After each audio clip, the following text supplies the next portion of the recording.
I see what you mean, Christopher admitted, looking around. He looked up at all those dangling feet of the kids who were shrinking, the kids who would end up falling through the cracks, just like Christopher and me. And he looked back at the children in the lower grades and wondered why a kindergartner was already waist deep on his first day of school. He looked ahead at the children in the upper grades and noticed that even some of the smart kids were beginning to slip through.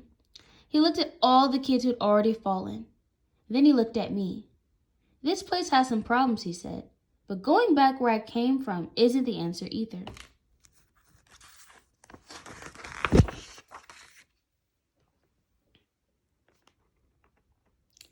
Look, I began. I've been here for a long time. I know what it's like here, and I also know that school doesn't have to be boring. Christopher looked doubtful at that point. I mean it. I think if we were willing to do a little exploring, we could find that there's more to school than sitting still and listening to a teacher go on and on. Maybe, said Christopher, as he thought it over. Hey, why haven't you explored before now? I knew he would ask that. I was afraid to tell him. I thought he might laugh at me, but I had to be honest. I don't like being in the dark alone, and I don't know where exploring will lead us. Christopher was quiet as he thought it over. He looked around again. He finally looked over at me and said, I don't like shrinkage or being bored, so let's explore. It wouldn't be easy, but making a friend helped. I couldn't be sure, but I thought Christopher and I were beginning slowly to grow.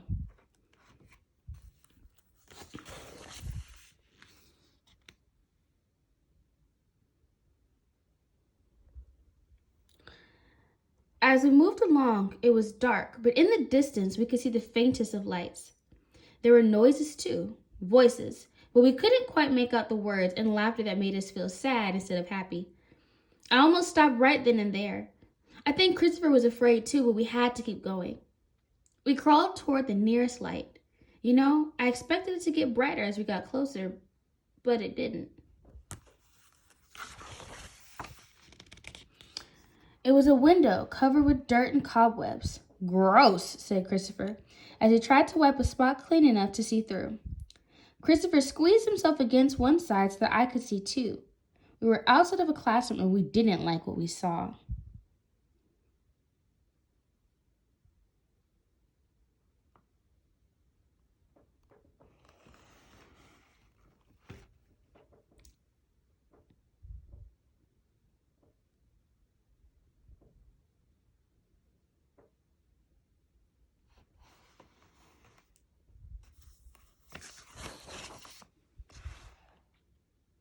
We looked in the other windows where more students were shrinking and the teachers weren't having much fun either. Christopher, I said once we watched a group of students all staring at one blackboard. Does this remind you of anything? I don't think so. Why? Asked Christopher. Because it reminds me of television. All those kids are just watching. No one is doing anything. I always liked to watch TV, but this was too much. Just watching TV is pretty boring. Christopher smiled at me. I think we are growing, Stella. I think you're right, Christopher.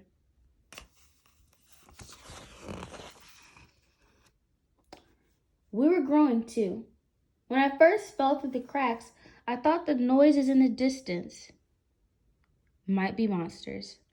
And I thought the lights beyond the shadows were raging fires. In other words, I thought the worst.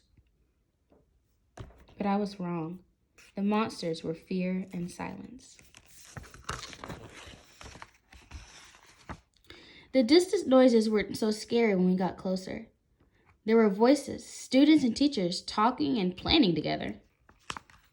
We weren't used to so much talk in the classroom. Not talk behind the teacher's back, but kids talking about their work and sharing ideas.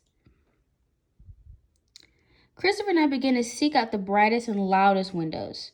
A good thing, too. We weren't so small anymore, and the brighter rooms had the biggest windows. Sometimes we couldn't believe it was school.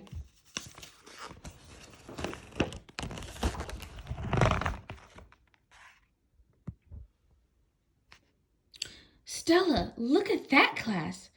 Christopher pointed through a window, and it was amazing. I thought at first that it was art. Then I don't think I knew what it was. What class is this? Christopher asked. You know, I think it's history, he said, but I never thought it could look like so much fun.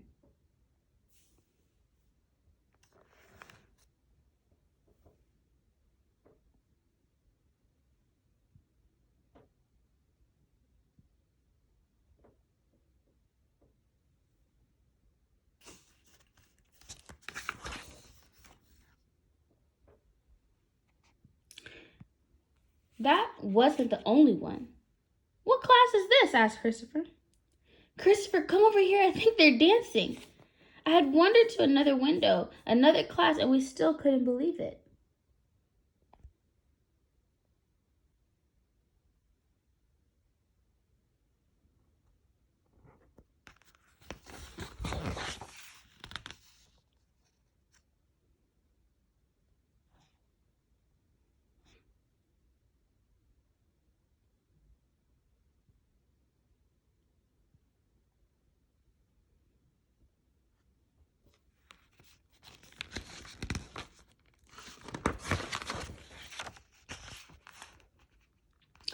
I never thought I'd say this, but school isn't boring after all.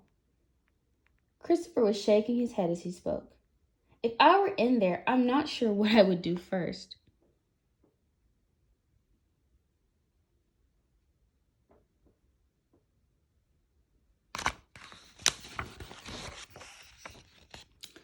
Christopher, I don't see a single shrinking student over here.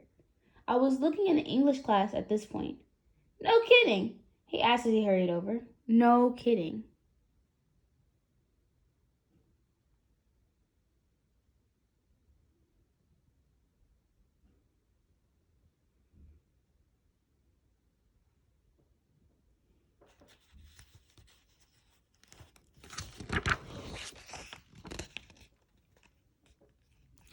It seemed we saw millions of ways to do things, to learn things. We saw all kinds of possibilities and all kinds of people with new and exciting ideas. Everyone was working together. Some people were good with numbers, others were good with words, and still others were good with pictures. Hey, Stella, something is happening. Christopher was right. The light was getting brighter, and I felt different. I think we're growing, Christopher. I think you're right, Stella.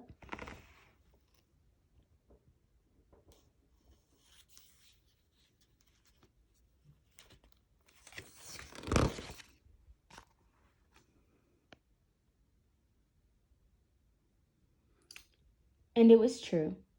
Christopher and I found a way out of the darkness. We no longer, on the outside, were looking in. Christopher saw himself drawing and looking through a microscope, and he was back.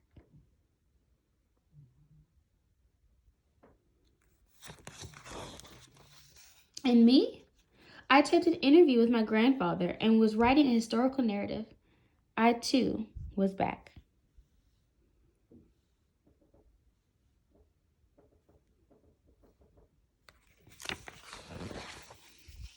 I like school now, so does Christopher. We're not just watchers anymore. We're thinking, not shrinking. The end.